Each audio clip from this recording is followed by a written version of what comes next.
Well, the first 3 weeks of the NJCAA season are in the books, and here on the Central District Hoops Report, I'm going to be recapping the first 3 weeks for all 9 teams and going over the next week's slate of games. I'm sorry I haven't done it for the first 3 weeks of the season.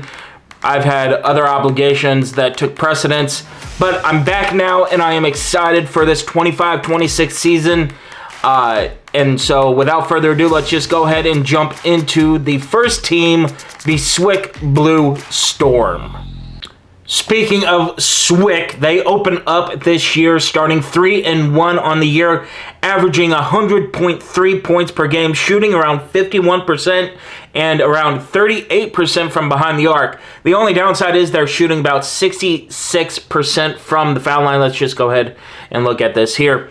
They won 113-87 over Brescia JV.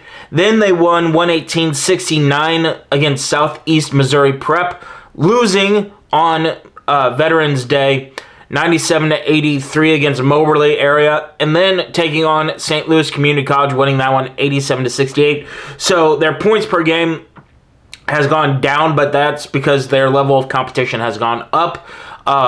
As we look into this last one against St. Louis, we have Nick Horace, who was 8 of 11 from the field, 4 of 6 from behind the arc, finishing with 21 points. Matthew Krupru-Elzy was 5 of 6 from the field and had 13 points to go along with 12 rebounds. And finally, Giulio Rigato was 4 of 8 shooting from the field, 3 of 4 from the foul line, had 6 rebounds, and finished with 12 points for the Blue Storm. Off the bench, it was Daquan Little, who had 13 points off of a 4 of 7 shooting performance. And then Elliot Tuscalele, 4 of 7 shooting with 5 rebounds and finishing with 13 points as well. So again, we see that the Blue Storm starting this week is going to be 3-1 and shooting really well for them. Again, just the biggest focus is that free throw percentage, but they're not the only team that is struggling from the foul line this year, and we'll get into that and more. Up next is Wabash Valley, and they come in to the third week, 3-2 on the year. Their biggest wins have really been Three Rivers that just happened on Saturday, that 68-60 win. They've played relatively well overall. Like I said, they opened up their season with a huge win against Southeastern Community College, 79-52, and then losing to the host Moberly, 71-58. Then winning against Truman, 77-55, losing to Mineral Area, and then beating Three Rivers. So a lot of back and forth going on in their first 5 games. Again, just quickly looking at this last game here for the Warriors. Nazir Leonard was 7 of 10 shooting from the field. He led all Warriors with 16 points. And Cameron Marks was 3 of 5 shooting, 6 of 9 from the foul line with 12 points he finished with. So a lot of that. And then you had Taj Ford, Cole Forlow, and Mohamed Diaby, all with 9 in the starting 5 for Coach McGee.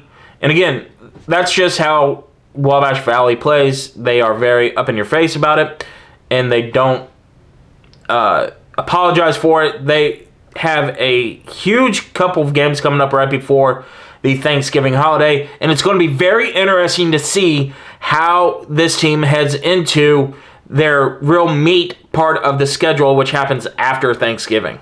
Up next, you have the Olney Central Blue Knights. Talk about a team that has been back and forth this year already. New coach, new system that they have to get used to, and they've had their ups and downs early on, but they are starting to turn it around a little bit, I believe. They started the season off against Oakland City with a 113-75 win, then losing 3 straight to Bosco Prep, State Fair, and Harcum. Before beating Kennedy King in that last game of the McDonald's Classic, they did just take a big loss to Kankakee, 78-61, and dive deeper into that game here in a second.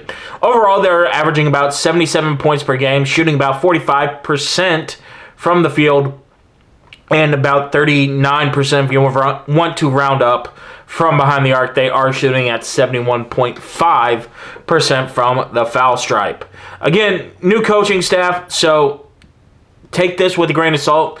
They are learning and they are playing better than they have last year, and that's really big. Kasam Nash was 5 of 11 in their latest game with 16 points, 5 of 6 shooting from the foul line, and he also had 5 assists. Gabe Johnson had 15 points off of a 6 of 16 shooting performance, grabbing 8 rebounds, 6 of them being on the defensive side of the glass, having 3 assists and 15 points. And again, then you have Jordan Babcock off the bench, who had 8 points off of a 2 of 5 shooting performance. And again, while the results aren't there yet, they're coming, and they're going to happen. We saw this against Kennedy King, a quality opponent, and the Knights were able to pick up a huge win there in neutral territory. They played okay against Harcum. Harcum pulled away late in the first half and just cruised in the second half. So it is a lot of give and take with this first-year head coach. But I do see the Blue Knights trending on the upward swing of things. Up next are the Lincoln Trail Statesmen, coming in on week 3 at 3-3 on the year. They started off the season with an impressive win against Columbia State, 82-73, before falling to Volunteer State, 89-86. Then they traveled to Jefferson College and win handily, 98-71, before losing to Olive Harvey, 107-98. Back it up, they beat Richard J. Daly, 86-51. And then they lose to Danville area, 66-56. So a lot of back and forth with the Statesmen on the year so far. And that is going to be one of the things that I want to see. Can the Statesmen continue to win and put wins together? Because that is going to be huge for them once we hit the main part of the schedule. Let's look at the last game for the Statesmen against Danville area. Mike White led the way with 8 of 18 shooting from the field. He was 0 of 7 from behind the arc and 7 of 10 from the foul line. He grabbed 4 rebounds and finished with 23 points. He was the only Statesman in double figures, and it wasn't even close. Michael Strover was 3 of 6 shooting from the field, and he had 6 points. That was the next closest one. Off the bench, it was Jalen Ellis, who was 3 of 5 from the field with 6 points. But again, not a lot of depth so far. And I mean, we see that from time to time with the Statesmen. It's going to be very interesting to see how they're able to do. Right now, they're averaging 84.3 points per game. They're shooting it respectively at 44.7 and 32.2 from behind the arc, and are shooting at 73.4 from the foul line. It is just going to be that they've had a lot of good competition early in the season, and they've been tested early in the season. So it is a good way for them to see what they have going. But again, they have a lot of big games coming up right after the Thanksgiving break, right before the district portion in December. So it's going to be very interesting what the Statesmen are able to do. Up next, you have the Shawnee Saints, who are coming in at 5-1, and they have looked really good early on against their competition. They opened up the season against Dyersburg State, winning that one 74-65. Then SEMO Prep 86-62. Their only loss was Etowamba College at 59-57. Low scoring affair there. But then they come back and beat Jefferson College 92-83. The biggest concern so far is that Rend Lake scored 64-63. But Coach Sparks has his team running like it normally does. 80.3 points per game, shooting about 44% from the field and 38% from behind the arc. They are one of the better shooting free throw teams at 81% as a team from the foul stripe, and they just are able to get to you. Looking at their latest game against Jefferson College, you see that they were led in scoring by Tyree Jackson, who was 7 of 13 from the field. And again, look at this free throw performance before I break it down individual by individual. 2 of 2, 8 of 9, 8 of 9, 1 of 1. Holy crap, that is great. And then off the bench, you have someone who went 5 of 5 from the stripe as well. Oh boy, that is going to be a dangerous team once district play starts, being how physical this district is. Anyway, Tyree Jackson finished with 23 points and grabbed 8 rebounds as well. Derek Shepard was 4 of 13 shooting, so not the greatest shooting performance for him, but he grabbed 7 defensive rebounds and had 7 assists to go along with 3 steals and finished with 16 points. So those two big ones for the Saints. And then you have Israel Welton, who was 4 of 9 shooting from the field and had 10 points, being a third starter in double figures. Off the bench, it was James Deloche, who was 7 of 11 shooting from the field, 5 of 5 from that free throw line. And like I said, that is huge for, as we've seen, as a team, the teams in the district do not shoot very well from the free throw line at this point in time. That is going to get better as the season progresses. But so far in the small sample size, Shawnee is the better shooting free throw team. And James finished with 19 points. So again, a lot to be excited about for the Saints coming into their big part of the schedule right before Thanksgiving. And again, 5-1. I believe they were in the receiving votes category last week. And we'll get to the standings or the rankings here shortly after I recap everybody else. But again, Shawnee being one of those teams that are in the national spotlight now, they are playing very well, and it is well-deserved for Coach Sparks. Then you have the Kaskaskia Blue Devils, who are coming into week 3 at 4-1. They did just lose their last game at home. They are averaging about 100 points per game at 100.2. They are shooting it above 50%, but they are not a great three-point shooting team at 28.8. And then this is why I said Shawnee is so impressive, because look at Kaskaskia's free throw percentage as a team. And again, this is league-wide so far, with Shawnee being the only exception. Now, will that be the case as we get to the others in the league? We'll find out. But so far, yeah, Shawnee is the exception, not the rule at their free throw shooting performance. Now, Kaskaskia opened up against Oakland City, picking up a huge win, 94-54, or 97-54. Then they beat Greenville JV, 105-67. Then they beat St. Mary the Woods JV, 127-45.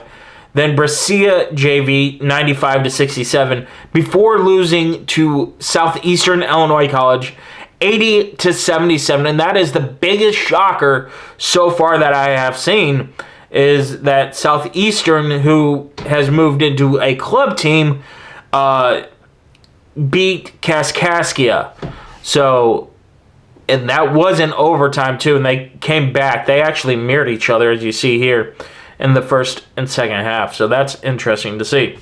Kaskaskia was led by Alan Myers, who was 9 of 18 shooting from the field and had 25 points, had 9 rebounds as well, so 1 shy from a double-double. Miles Liddell, who was 7 of 14 shooting from the field, had 8 rebounds and 4 assists, finishing with 18 points. Antoine Tillman was 5 of 10 shooting from the field. Notice the pattern. Everybody is about 50% from the field. And that is what Coach Hancock does very well with his teams, is they're able to shoot the ball well. It is just the behind the arc is a little bit concerning, and the free throws are definitely concerning. Anyway, Antoine Tillman, 5 of 10 shooting from the field, finished with 12 points. And Joel Smith here at the bottom, 2 of 7 off the bench for 8 points. Again, in an overtime loss, only having 2 people coming off the bench being productive is huge for the Blue Devils. And it's going to be very interesting as we get later into the season which Kaskaskia team shows up. Is it going to be the team that takes on Brescia and handles them nicely, or is it going to be a team that we saw a couple years ago and that just played against Southeastern that will stay with you the entire game, but they're not going to pull away or anything like that, and it's going to be very interesting to see going forward. Then you have the last three teams that I thought were going to go 1, 2, 3, starting with the Lakeland Lakers. They opened up their season, and they are 1-4. Oof, that is rough. They are on a 3-game losing streak to open up the season. They are shooting okay from the field at 87 points per game and 47.7% from the field. They are shooting 38% from behind the arc, and they are one of the better shooting free throw teams in the league so far at 76.2. Again, just their preseason schedule or their pre-conference schedule has been rough.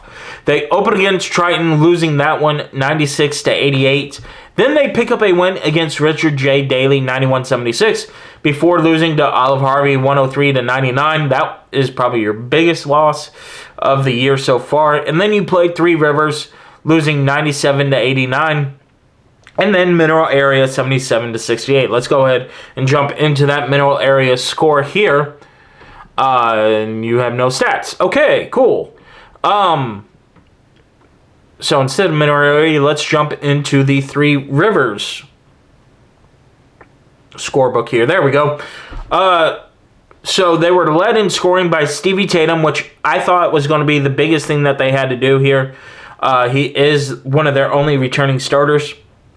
He was 5 of 14 from the field, 9 of 13 from the foul line, and finished with 22 points. Peyton Bird was 5 of 15 shooting from the field, had 7 rebounds, 3 assists, and finished with 17 points. Jay Summit was 7 of 8 shooting from the field, extremely efficient in the game against the Raiders. And he finished with 15 points. Ludwig Hoffman was 3 of 6 shooting from the field, 1 of 1 from behind the arc, 6 of 6 from the foul line. Holy moly. Grabbed 6 rebounds and had 13 points as well.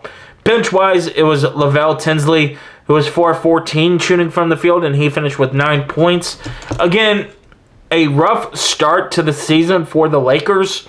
And it doesn't get any easier because they they get ready to play Glen Oaks and then Lincoln Land. Lincoln Land is nothing to sleep at. So a huge 2 games coming up here for the Lakers. And again, it's going to be very interesting to see what they're able to do heading into the Thanksgiving holiday. Then you have the John A. Logan Volunteers. I had them finishing second in the district this year behind the Vincennes Trailblazers. In the opening 6 games, Logan is 2-4, losing 4 straight and falling out of the top 25. Preseason, they were ranked number 20. Then they fell number 22 last week, and now they're out of it completely.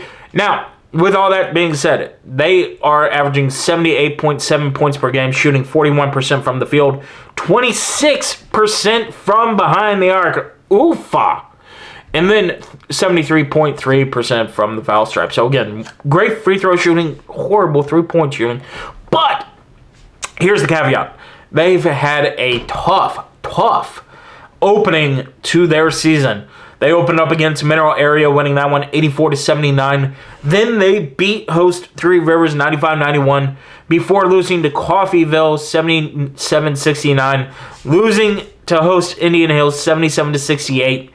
Then the biggest loss of them comes here last week in back-to-back games against Division II Rend Lake 81-80 and Division II number 2 Parkland 79-76. Now, I say this with love to Parkland because I know that they are a difficult opponent. So a lot of that was probably Logan's kids thinking that they were going to just roll over because Logan's a Division I and they were Division II. Did not happen. The Cobras bit the Volunteers in the first half and were able just to withstand that in the second half as Logan made a run late in the game.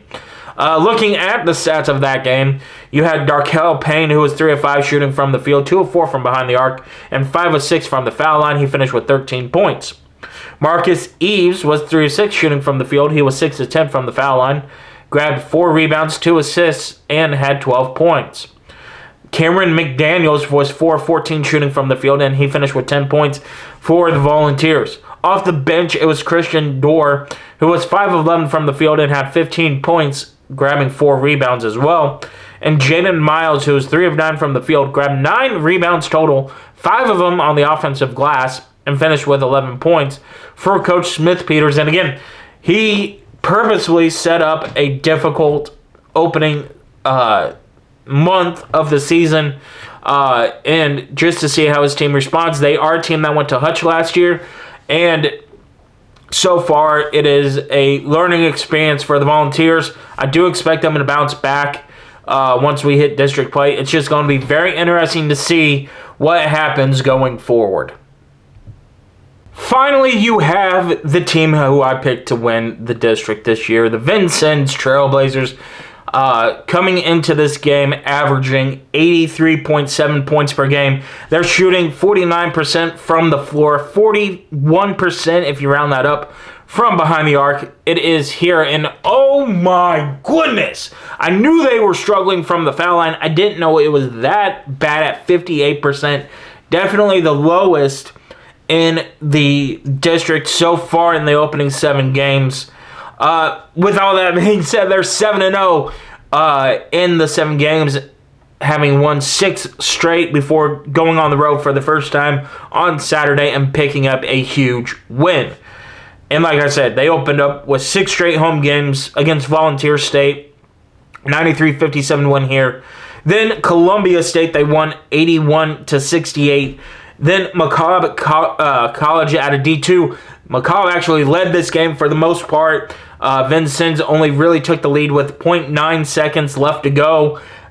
In that game, both teams were number 4 in the country at the time. Vincennes for Division I, McCobb for Division II. So like I said, with Logan and Parkland, I can see why Coach Smith-Peters and Coach Franklin picked these 2 teams. They're ranked teams.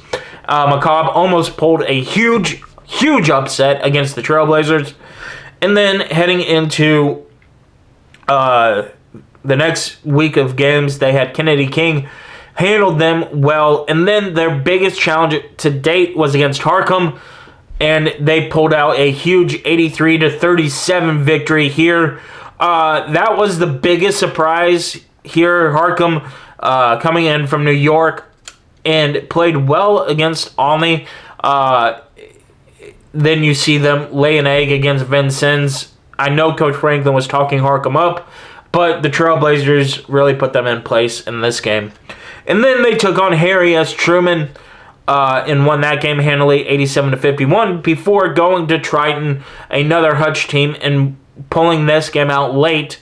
They led by as many as 20, but with a final score of 74-59. Let's just look at these scoring here. For the Trailblazers, it was Dayton Williams who led the way, 9 of 14 shooting from the field, grabbing 6 rebounds, having 21 points. And Jalen Calloway, 6 of 11 shooting from the field, 4 of 4 from the foul line, grabbing 5 rebounds and 16 points. Javon Guess was 6 of 10 from the field before fouling out in the game. He finished with 14 points. He did also grab 6 rebounds. Off the bench, it was Lorenzo Malaglini, who was 5 of 10 shooting from the field, grabbed 5 rebounds and had 10 points. And then you had Elijah Lovemore, who was not in double digits but was close, with 3 of 6 shooting from the field, had 4 defensive rebounds, 3 assists, and again finishing with 8 points. Coach Franklin has to be very content with his team. I know he's not really happy because they have slacked at some points in the season, but coming in 7-0 is very good heading into this week, and it's going to be very interesting to see what they're able to do.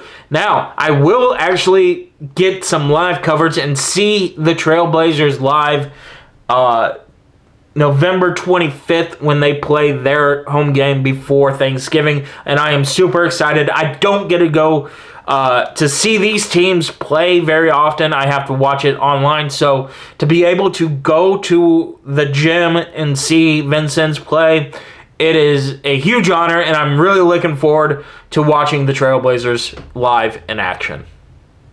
And before we jump into the previews, let's go ahead and look at the rankings of week 2 that just released.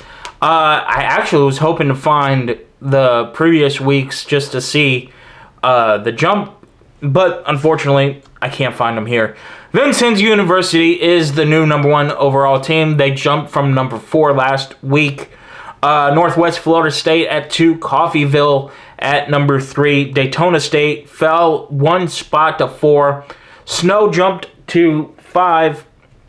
Jones moves up 1 slot to 7, or from 7 to 6.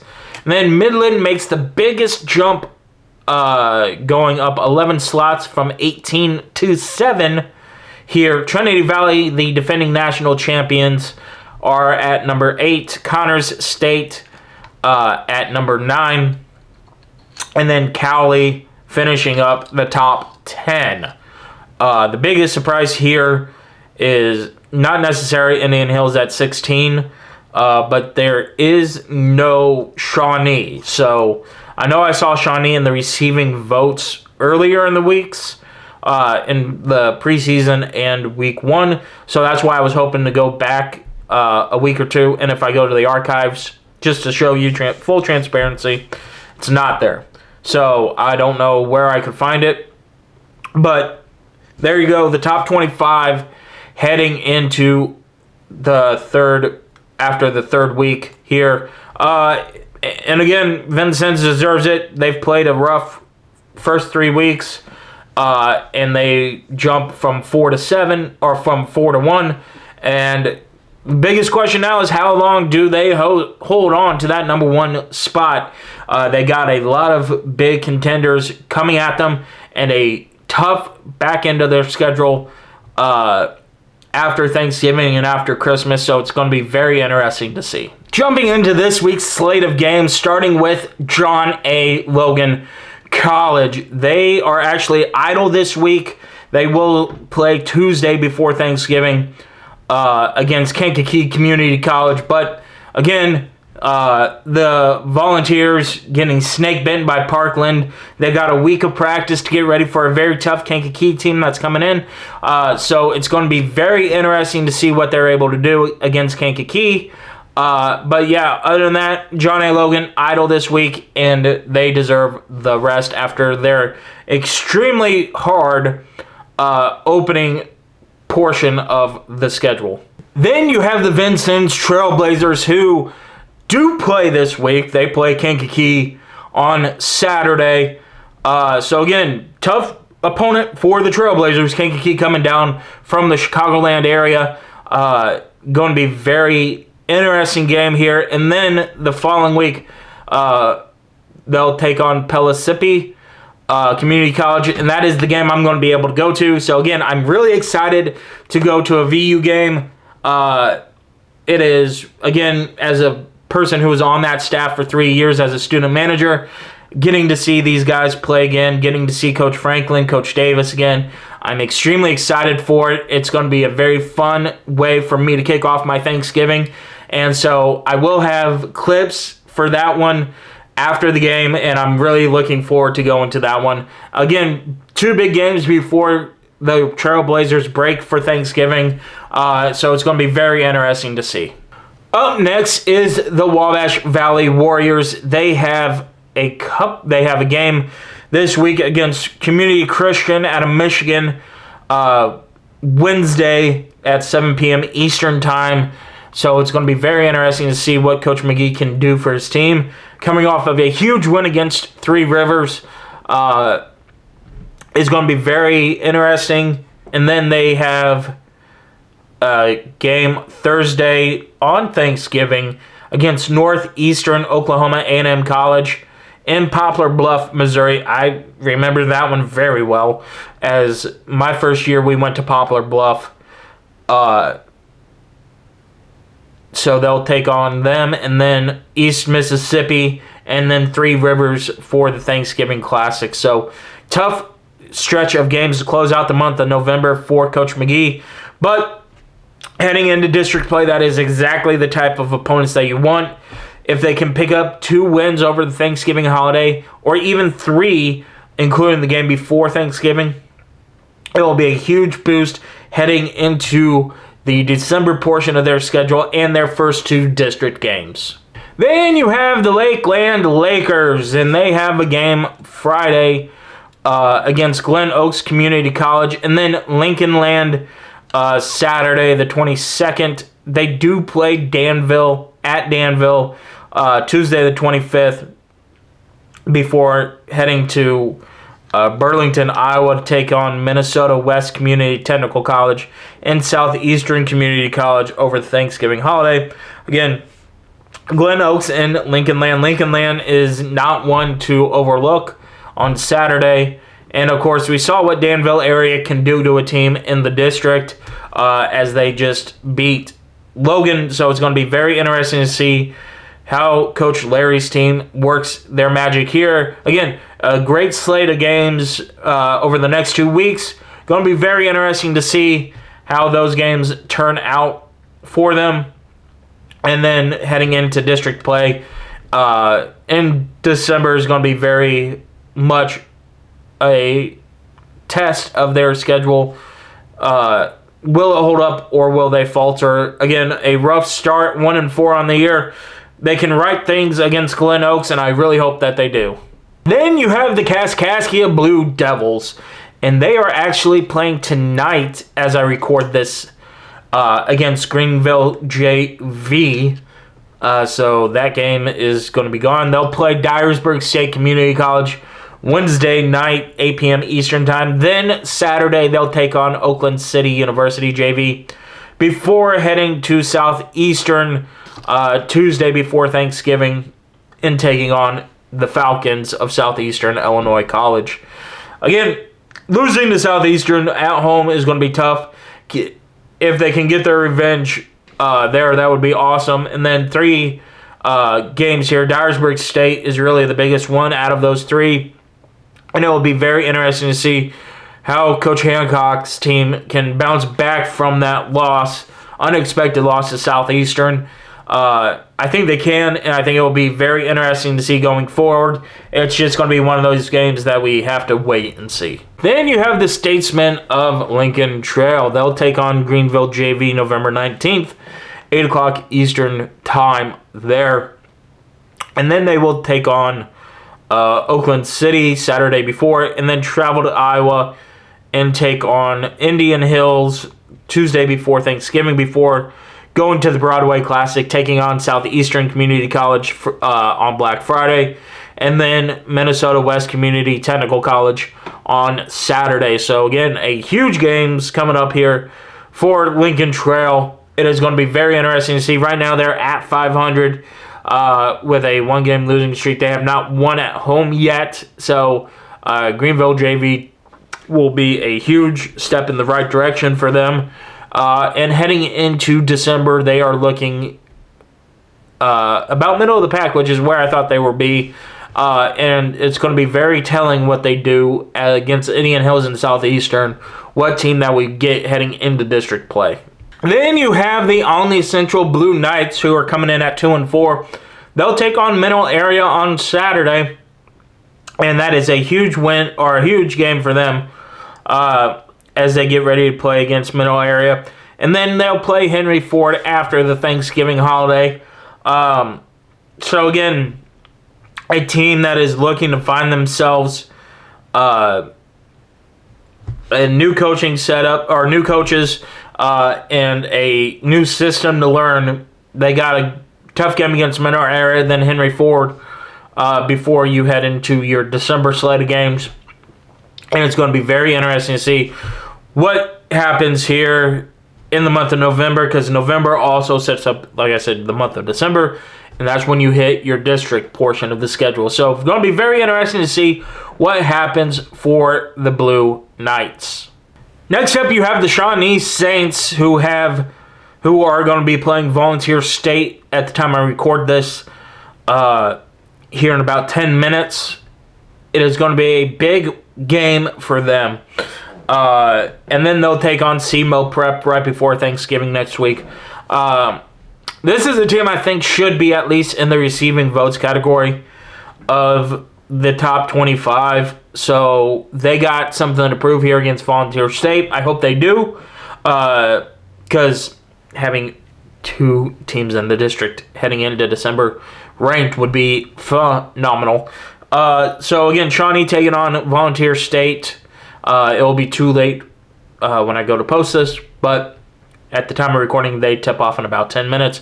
They do play their next game against SEMO Prep, and that is going to be a doozy of a game. Then you have the Swick Blue Storm, who comes in and they'll take on Mineral Area on Wednesday night, 8 o'clock Eastern time for that tip-off, before taking on Jefferson College, Moberly Area, and State Fair the week of Thanksgiving. So it's going to be very interesting to see what happened for Coach Harrington's team in the Blue Storm. They do get a chance at revenge against Moberly Area on Black Friday from their loss on Veterans Day. That is your biggest loss to date, I believe. That's your only loss to date. So, again, always good to get a chance of revenge. It's going to be at their place. It's going to be very interesting to see what you're able to do. Other than that, Mineral Area, a huge game as well. So, Coach Harrington has them getting ready for district play that's coming up here mid-December. It's going to be very interesting to see how that happens. So that's going to do it for this week's episode. First episode of the year. I promise I won't go 3 weeks without making another one. I might do one for this week's slate of games and post it before I head down to Vincennes, or I might do it the day after. Just depends on if I can get it edited in time or not. Again, looking forward to heading down to VU, my alma mater, a place that I was a basketball manager for 3 years, and it is going to be very interesting to see their competition. Other than that, I hope everybody has an amazing Thanksgiving and eats a lot of turkey and spends a lot of time with family right around the holidays. That is the most important thing, that you get to spend time with your families going into the holiday season, because you never know what happens. But that's going to do it for this episode. I will see you all in the next one. Peace.